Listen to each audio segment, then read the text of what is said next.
Bismillahirrahmanirrahim. Assalamualaikum warahmatullahi taala wabarakatuh. Sahabat muslimin yang dirahmati oleh Allah. Di sini Al-Fakir ingin menjawab Pak Imad ya. Pak Imad dan kawan-kawan. Dan Gus Jazuli dan lain sebagainya ya. Ini sejak Ustadz Idrus Romli menjawab tentang nasabah Alawi, menjelaskan mengenai nasabah Alawi. Lalu di kubu Imaduddin, Pak Imaduddin dan kawan-kawan itu mulai kepanasan teman-teman. Mereka ketar-ketir mendengarkan penjelasan dari Ustadz Idrus Romli. Saya kira mereka akan menjawab dengan tingkat ilmu yang seimbang ya. Dengan ibarat atau dalil yang seimbang. Ternyata ya gitu-gitu saja. Dari dulu, dari pertama viral sampai detik ini ya gitu-gitu saja dalilnya. Gak ada yang baru. Itu aja diputer-puter. Maka dari itu Al-Fakir, saya pribadi ingin mengutip perkataan Syekh Al-Imam Syamsuddin Muhammad bin Muhammad Al-Khatib Asy-Syirbini Asy-Syafi'i dalam kitabnya Mughnil Muhtaj dan Syekh Zakaria Al-Ansari dalam kitabnya Asnal Matalib. Dalam kitab itu dijelaskan begini teman-teman. Wa yunkaru ala man tasadda litadris ya. Wal fatwa wal wa'dhi walaysa huwa min ahlihi wa yushharu amruhu li alla yaghtarra bihi. Jadi kalau ada orang memberanikan diri mengajar, memberanikan diri berfatwa, memberanikan diri memberi mau'izah padahal bukan ahlinya, padahal dia tidak pakar bicara nasab, padahal gak paham ilmu nasab, maka orang yang seperti ini harus diviralkan memang, agar orang-orang tidak tertipu dengan kedunguannya itu. Syekh Hasan Hetto bermadhab Syafi'i, beliau pernah mengatakan, al-jahil yata'allam wal ahmaq yunakishu bil batil. Kalau bodoh itu belajar kepada para ulama yang sudah pakar dalam ilmu nasab. Tapi kalau ahmak ya dungu, dia akan berkicau ya, akan selalu berkicau mengenai kebatilan, akan selalu membela kebatilan. Nah, ini kan berarti golongannya Pak Imad ini bukan orang-orang yang jahil, tidak bodoh sebenarnya, cuma dungu, selalu munakosyah dengan perkara yang batil gitu loh. Nggak ada habis-habisnya. Jadi begitu. Kemudian begini loh. Perasaan dari kemarin waktu bulan-bulan lalu yang bertemu ya, diskusi di Banten, itu kan saya mengajukan pertanyaan. Kemudian saya kan bilang tuh, akan saya tunggu pertanyaan itu sampai saya ulang tahun. Tapi sampai detik ini kok udah dijawab ya. Mereka itu fokusnya kepada Ubaidillah. Padahal yang Ali dan Husain itu juga saya tanyakan sanadnya dari mana gitu loh. Kalau mereka menetapkan sanad dalam ilmu nasab, Ali dan Husain itu dari mana sanadnya? Kan 250 tahun kosong juga itu.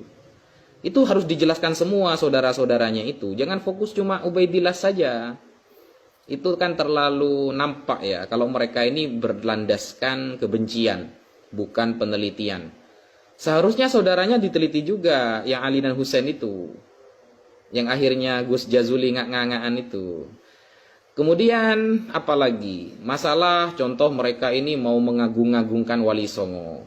Ya, mau mengagung-agungkan Wali Songo. Kita sebenarnya tidak bahas Wali Songo. Cuma sejauh ini yang Al-Fakir tahu, kitab-kitab ulama nasab yang mengifbat Wali Songo sebagai dzurriyyah Rasulullah itu rata-rata dari Ba'alawi. Ini ulama nasab ya, ulama nasab yang tingkat internasional. Itu rata-rata dari Ba'alawi. Kalau cuma ulama lokal atau cuma manuskrip-manuskrip, apa gunanya? Menetapkan mengisbat nasab hanya pakai manuskrip pribadi, manuskrip dari kekeluargaan, apa gunanya? Kan syaratnya menetapkan nasab pertama kan ayyura khotun nasabah kan. Yu'rafu khotuhu wa yatahaqqaquhu. Jadi harus ada yang mentahqiq dari kalangan nasabah. Nasabah yang tingkat dunia kayak Ba'alawi itu loh. Kan banyak tuh ulama-ulama besar yang mengifbat ya Ba'alawi. Kalau Wali Songo selain dari Ba'alawi ada nggak ulama internasional? Ini pertanyaan ya, pertanyaan. Kalau ada, monggo ditampilkan. Itu PR ya bagi teman-teman. Saya juga mencari gak nemu-nemu soalnya. Yang saya tahu penetapan nasab Wali Songo itu hanya dari manuskrip-manuskrip yang tidak ada pentahkik dari ulama nasab dunia. Kemudian yang saya tahu juga andaikan ada dari ulama nasab ya tingkat lokal gitu. Kalau ulama dunia kira-kira ada nggak? Saya mau bertanya itu ya. Selain dari Ba'alawi ya. Karena yang saya tahu ulama dari Ba'alawi rata-rata yang mengisbat Wali Songo, yang ulama nasabah yang terkenal itu dari kalangan Ba'alawi. Kalau dari selain Ba'alawi saya belum menemukan. Kemudian begini, kalau memang mau bahas ilmu nasab itu, ini kan Pak Imad sama kawan-kawan kan ingin menjadi mujtahid ya, mujtahid mutlak dalam ilmu nasab. Karena ketika ada nasabah yang mengklaim nasabah Alawi itu sahih, itu kan sudah gak diterima. Mintanya sanad beginilah, begitulah, beginilah, begitulah. Ternyata Pak Imad ketika dipanggil oleh PBNU, ya gitu-gitu aja dalilnya. Giliran Pak Imad dipanggil oleh PBNU, diklarifikasi, ya gitu-gitu aja dalilnya, gak ada yang berkembang gitu loh. Berarti kan ini menunjukkan kedunguan yang nyata, teman-teman. Yang kemarin-kemarinnya meremehkan Imam Ibnu Hajar, yang kemarin-kemarinnya meremehkan ulama-ulama nasab kayak Samarqandi dan lain sebagainya itu. Kemudian meremehkan para habaib, ya, seperti Habib Ali Asyakron. Ternyata giliran Pak Imad dipanggil PBNU, diklarifikasi, ya dalilnya itu aja. Ya kita tahulah, dari karyanya aja sudah kita tahulah bagaimana kehebatan Pak Imad ini. Dari karyanya itu kita sudah tahu. Kalau memang berani Pak Imad, ayolah diskusi terbuka. Kalau sampean malu, ya malu, takut kalah, ya monggo, tidak usah di live kan, tidak apa-apa. Yang penting ada saksi saja. Gimana? Tawaran itu berlaku loh, masih berlaku tawaran itu. Kalau Pak Imad memang mau diskusi dengan tema yang lain, Anda mau diskusi tentang tema critical text Al-Quran dan hadis, monggo. Begitu. Makanya cuma koar-koar berkicau di depan para pendukungnya, ya siapa yang nggak bisa?